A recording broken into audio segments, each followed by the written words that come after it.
Cinnamon Rage here, and I was just going to give you a quick run through the setup I've been using for AOR this season, my sim rig.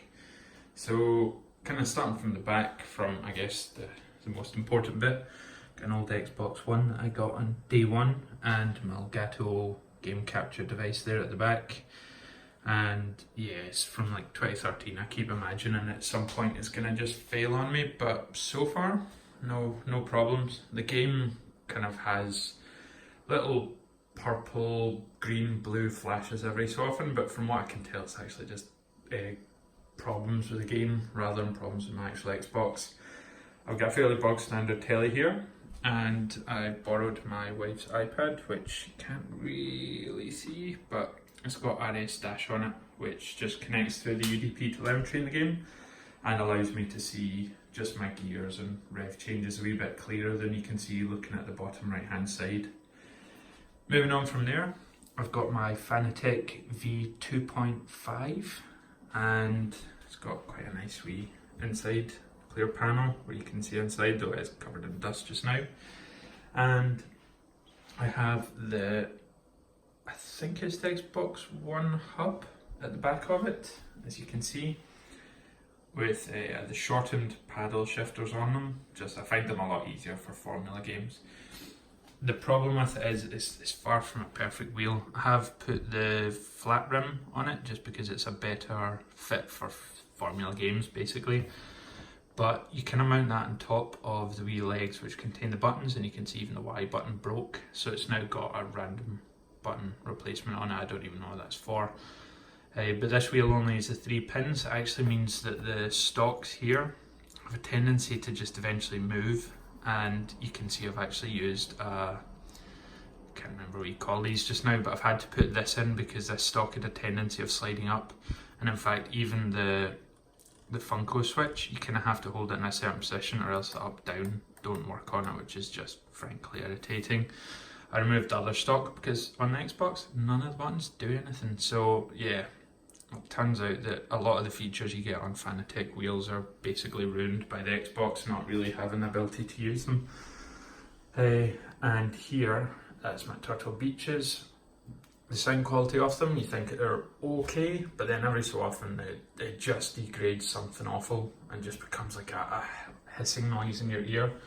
So I don't think I'd particularly recommend them.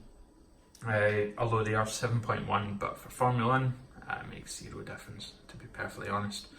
I'd just get something simpler, but I would recommend getting wireless because the wheel itself, the wheelbase, has nowhere to plug in any cables. Down here I've got the Clubsport V3s, which are fantastic pedals. The brake pedal is a load cell pedal. I honestly couldn't tell you what I've got it set to.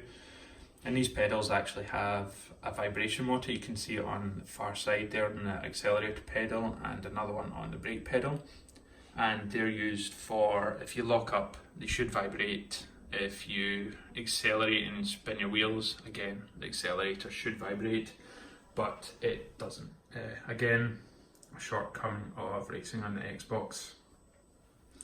But yeah, I did have actually a replacement wheel for this, the McLaren GT3, but this wheel at some point broke because the pins on the quick release mechanism, one of them snapped when I was taking it off to fit these to my new actual wheel, and I sent that back for repair, but because it was taking me so long I was starting to miss races in AOR, so I ended up buying the McLaren GT3, which was on offer wheel, but it was problematic. The gears would shift up 1 or 2 times depending randomly. Sometimes they wouldn't shift at all, so I sent that away for repair and back to this wheel, and I got it back maybe a couple of weeks ago after Christmas, and the repaired version, which they'd assured me would be repaired, was immediately within the first of race practice I did with some of the guys that I race with, broke.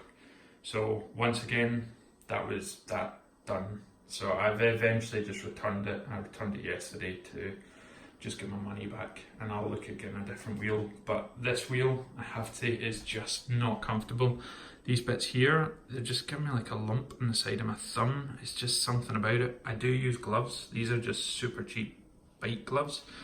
I thought these would work quite well simply because they've got quite a lot of padding in these areas, but it doesn't help my thumb in any way, shape or form. And then the final piece of the puzzle is my RSeat N1. I think the N1, if you're looking at one of these, is overkill for this. I think it's just a bit too much. I also waited, they said 6 to 8 weeks, and it took over 10 weeks, and even when the 10 weeks hit, they actually had the wrong chair.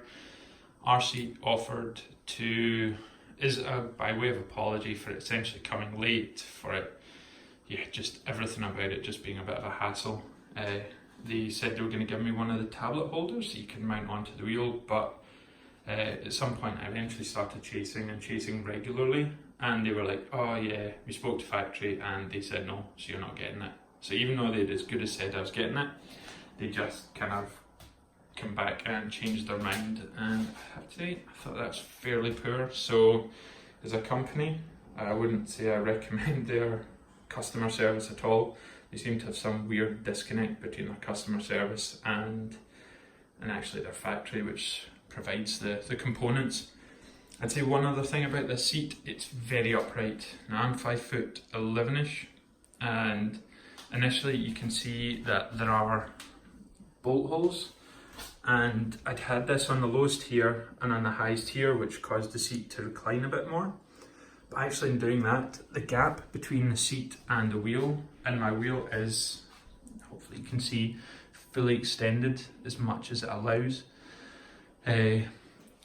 It just meant my arms are really quite straight, and when your arms are quite straight, it just means you've got a little less power for steering if you've got force feedback quite high. So I have had to put my seat up quite vertically, and one of the problems with that is your weight, which kind of holds your back straight. You tend to, when you're sitting up, it just kind of allows your back to kind of push a wee bit more, which just puts a wee bit of strain on your back. So yeah, maybe you need a seat belt with it, and start using these to actually hold your back in place, because if you've got a bad back, it's not going to be great. I think the S1, the model down from this, has more pins down at the bottom corners, so you can actually do a wee bit more adjustment, a bit more reclining, which is going to help.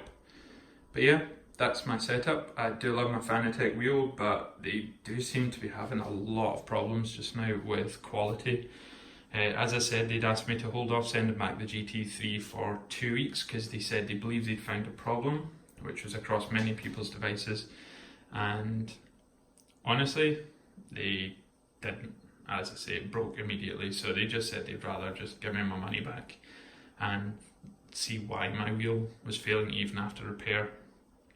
So, but love the pedals, and I do still love the seat. As I say, it's just a wee bit vertical, but it's still pretty awesome. And yeah, hope you like the setup. Get any questions, pop them in the comments below and I'll try and answer them. And as always with these videos, if you enjoyed, like and subscribe.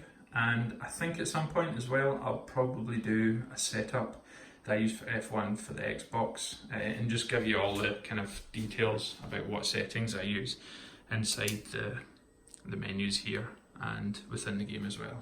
So anyway, I will catch you after the next race, which is Monza this weekend. So speak to you later.